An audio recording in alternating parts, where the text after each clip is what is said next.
বিশ্বকাপ ফুটবলের মোডে তো আমরা সবাই এখন ঢুকে গেছি নাকি? ব্রাজিল না আর্জেন্টিনা, ফ্রান্স না পর্তুগাল, ইংল্যান্ড না জার্মানি, শিরোপা জিতবে কে?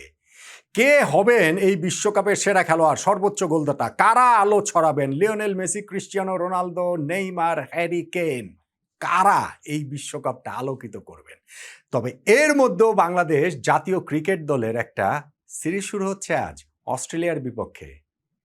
সেই সিরিজটায় বাংলাদেশের সম্ভাবনার জায়গা কতটা এবং এর সঙ্গে বিশ্বকাপ ফুটবলের একটা সম্পর্ক রয়েছে, ভারতের একটা সম্পর্ক রয়েছে। দেখি তো সম্পর্কটার কথা আপনি মনে করতে পারেন কিনা। বাংলাদেশ ওয়ানডে ফরম্যাটে আবার নিজেদেরকে গুছিয়ে নিয়েছে। সর্বশেষ যেই ৩টা সিরিজ আমরা খেলেছি, ওয়েস্ট ইন্ডিজের বিপক্ষে, নিউজিল্যান্ডের বিপক্ষে, পাকিস্তানের বিপক্ষে, ৩টা সিরিজে কিন্তু বাংলাদেশ জিতেছে। আর যদি আপনি ঘরের মাঠের সিরিজের হিসাবটা করেন তাহলে তার আগে আমরা শ্রীলঙ্কার বিপক্ষে খেলেছিলাম। সর্বশেষ ৪টা সিরিজেই বাংলাদেশ জিতেছে ঘরের মাটিতে, এবং প্রতিপক্ষগুলো তো আর এলেবেলে না। Sri Lanka, West Indies, Pakistan, New Zealand. ফলে ওই ৪ প্রতিপক্ষের বিপক্ষে যদি জিততে পারি আমরা, তাহলে অস্ট্রেলিয়ার বিপক্ষে পারবো না কেন? হ্যাঁ, একটা কুফা অবশ্য অস্ট্রেলিয়া আমাদের হয়ে আছে, যে সেই ২০০৫ সালের পর তাদেরকে আর ওয়ানডেতে আমরা হারাতে পারিনি। ওই একটাই আমাদের জয়, সবেধন নীলমণি, আমাদের সেই কার্ডিফের মহাকাব্য, আমাদের সেই মোহাম্মদ আশরাফুলের অবিস্মরণীয় সেঞ্চুরি, আমাদের সেই আফতাব আহমেদের অবিশ্বাস্য ছক্কা। মোহাম্মদ আশরাফুল কিন্তু এখন বাংলাদেশ জাতীয় ক্রিকেট দলের ড্রেসিং রুমে রয়েছেন, কোচিং সেটআপে আছেন। তিনি নিশ্চয়ই ওই গল্প তো আর আমাদের টিমের কাউকে বলতে হবে না, কিন্তু একেবারে থাকে না, কীর্তিমানের মুখ থেকে অনুপ্রেরণা পাওয়ার তো একটা বিষয় রয়েছে। অস্ট্রেলিয়ার বিপক্ষে ওয়ানডেতে আবার আমরা এই সিরিজটা জিতবো। ম্যাচ তো অবভিয়াসলি জিতবো, ৩টা ম্যাচই বাংলাদেশ এই সিরিজের হারবে, এইটা আমার কাছে ভাই কোনোভাবেই মনে হয় না। এমনকি বাংলাদেশ যদি সিরিজটা জেতে, সেইটা তো আমি আসলে খুব একটা অবাক হব না।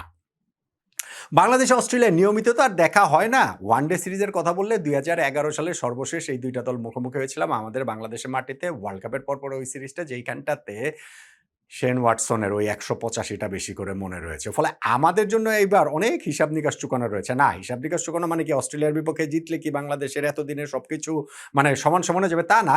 কিন্তু যেটা বলছিলাম যে অস্ট্রেলিয়ার গেরো কেন আমরা কাটাতে পারি না? কেন আমরা ওয়ানডে থেকে তাদেরকে হারাতে পারবো না? এবং এই মুহূর্তে আমাদের সামনে যেই সুযোগটা, এত ভালো সুযোগ প্রবাবলি আমাদের আর কখনো ছিল না। একটা তো হচ্ছে গিয়ে আমাদের টিমটা এখন একটা রিদমে রয়েছে, আমরা একটা খুব ভালো ফর্মে রয়েছি, এইটা একটা বিষয়। এবং সেই জায়গাটাতে এমনই আমাদের আত্মবিশ্বাস যে অস্ট্রেলিয়ার মতো দলের বিপক্ষেও আমরা গ্রিন টপে খেলবো, সবুজ উইকেটে খেলবো। সেইখানটাতে পাকিস্তানের বিপক্ষে যখন ওই রকম উইকেটে আমরা খেলি, আমরা আলোচনা করেছি যে পাকিস্তান বিশ্ব ক্রিকেটের কত কত কিংবদন্তি সব ফাস্ট বোলারের জন্ম দিয়েছে, তাদের বিপক্ষে আমরা ওই সাহস দেখাতে পারি, কেননা আমাদের পেস ইউনিটটা সেরকমই।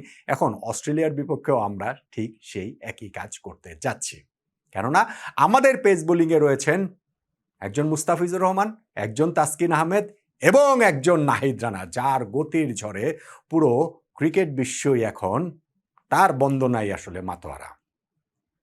বাংলাদেশ এই ম্যাচটা যে অস্ট্রেলিয়ার বিপক্ষে খেলবে, অস্ট্রেলিয়ার দলটা শক্তি কিছুটা করবে, তাদের মিচ মার্শ ইনজুরির কারণে ওয়ানডে সিরিজটা খেলছেন না। ট্রাভিস হেড, তিনি পুরো এই সিরিজটা থেকেই, সফরটা থেকেই ইনফ্যাক্ট তাকে ব্যক্তিগত কারণে ছুটি দেওয়া হয়েছে।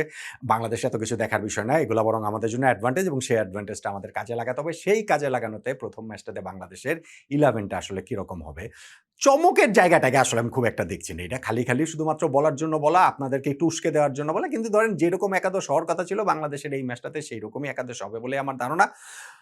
ওপেনিংয়ে তানজিদ হাসান তামিমের সঙ্গে প্রবাবলি টিম ম্যানেজমেন্ট আবার সেই সাইফ হাসানের উপরেই ভরসা রাখছে। তারপরে আমাদের নাজমুল হোসেন শান্ত রয়েছেন, তাওহিদ হৃদয়, লিটন কুমার দাস।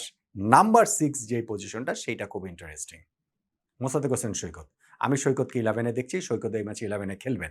সৈকত প্রায় ২০২২ সালের পরে ৩.৫-৪ বছর পর প্রায় তিনি ন্যাশনাল টিমে কামব্যাক করেছেন, এবং সেইখানটা থেকে স্কোয়াড থেকে সরাসরি 11-এ তার ঢুকে যাওয়াটা আমার কাছে মনে হচ্ছে যে এটাই আসলে ভবিতব্য, এটাই আসলে হতে যাচ্ছে। কেননা তিনি থাকলে আমাদের স্কোয়াডের ব্যালেন্সটা যেমন রয়েছে, 11-এর ব্যালেন্সের সেই জায়গাটাতে তৈরি হয় তার সেই অলরাউন্ড এবিলিটি দিয়ে, এবং আছেনও তিনি দুর্দান্ত ফর্মে, অভিজ্ঞতার জায়গাটাও রয়েছে। ফলে আমি ব্যাটিং লাইন আপটাকে এই পর্যন্ত দেখছি। নাম্বার 7-এ মেহেদী হাসান মিরাজ আসলে খেলবেন। নাম্বার 8-এ আমরা আরেক স্পিনার রিশাদ হোসেনকে নেব। তার মানে হচ্ছে গিয়ে রিশাদ, মেহেদী হাসান মিরাজ আমাদের ক্যাপ্টেন, এবং হচ্ছে গিয়ে মোসাদ্দেক সৈকত চাইলে তার পার্ট টাইমটাও আমরা আসলে ইউজ করতে পারি। এবং 3 পেস বোলারের কথা যেটা বলছিলাম, সেটা মুস্তাফিজুর রহমান, তাসকিন আহমেদ এবং নাহিদ শাহিদ রানা। এই জায়গাটা নিয়েও আসলে এই পেস বোলিংয়ের এই ৩টা নিয়েও আমি আসলে কোনো দ্বিমতের জায়গা বা অন্য কোনো কিছু হবে ওরকম ভাবনার কোনো সুযোগ আছে বলে আমার কাছে মনে হয় না। কিন্তু যেই যে 11টা এটা কি অস্ট্রেলিয়াকে হারানোর জন্য যথেষ্ট? আমি মনে করি যথেষ্ট। আমি মনে করি অবশ্যই বাংলাদেশ এখানটাতে অস্ট্রেলিয়াকে হারাতে পারে এবং আমি মনে করি যে এই যে গত ৩টা হোম সিরিজ ধরলে গত ৪টা আমরা জিতেছি। ওয়ান ডে সিরিজ গত ৩টা আমরা ব্যাক টু ব্যাক জিতলাম। ওয়েস্ট ইন্ডিজের এগেইনস্টে, পাকিস্তানের এগেইনস্টে, নিউজিল্যান্ডের এগেইনস্টে। ফলে এই টিমটা অস্ট্রেলিয়ার এগেইনস্টে জিততেই পারে। ২০০৫ কার্ডিফের পর আবার আমরা ম্যাচ জিততে পারি। এমনকি প্রথমবারের মতো অস্ট্রেলিয়ার বিপক্ষে ওয়ান ডে সিরিজ জয়ও বাংলাদেশের পক্ষে মোটেই অসম্ভব বলে আমার কাছে মনে হয় না এবং সেইখানটাতে আমি বলছিলাম যে বিশ্বকাপ ফুটবলের সাথে একটা সম্পর্ক রয়েছে। চাইলে সম্পর্কটা আনতে পারেন। শুরুতে আপনাদেরকে একটা কুইজ দিয়েছিলাম এবং আমি নিশ্চিত বাংলাদেশ ক্রিকেটের যারা ফলোয়ার, ফুটবলেরও যারা ফলোয়ার বিশ্ব ফুটবলের, বিশ্বকাপ ফুটবলের তারাও জিনিসটা আসলে ধরে ফেলেছেন। ২০২২ সেই ফুটবল বিশ্বকাপ চলাকালীন সময়ে বাংলাদেশ এরকম একটা আন্তর্জাতিক সিরিজ খেলছিল ভারতের বিপক্ষে বাংলাদেশের মাটিতে এবং সেই সিরিজটা কিন্তু আমরা জিতেছিলাম। হ্যাঁ, বিশ্বকাপ ফুটবলের ডামাডোলে সেইটা হয়তো বা যেই প্রত্যাশিত উচ্ছ্বাস, উল্লাস, উৎসব আমাদের হওয়ার কথা ছিল সেটা হয়নি। ওয়ার্ল্ড কাপ ফুটবলের সময় পুরো দেশে, পুরো বাংলাদেশের কী অবস্থা সেটা তো আমরা সবাই জানি। কিন্তু ওইটা আসলে বাংলাদেশ ক্রিকেটের একটা খুবই বড় একটা রিমার্কেবল অ্যাচিভমেন্ট বলে আমার কাছে মনে হয়।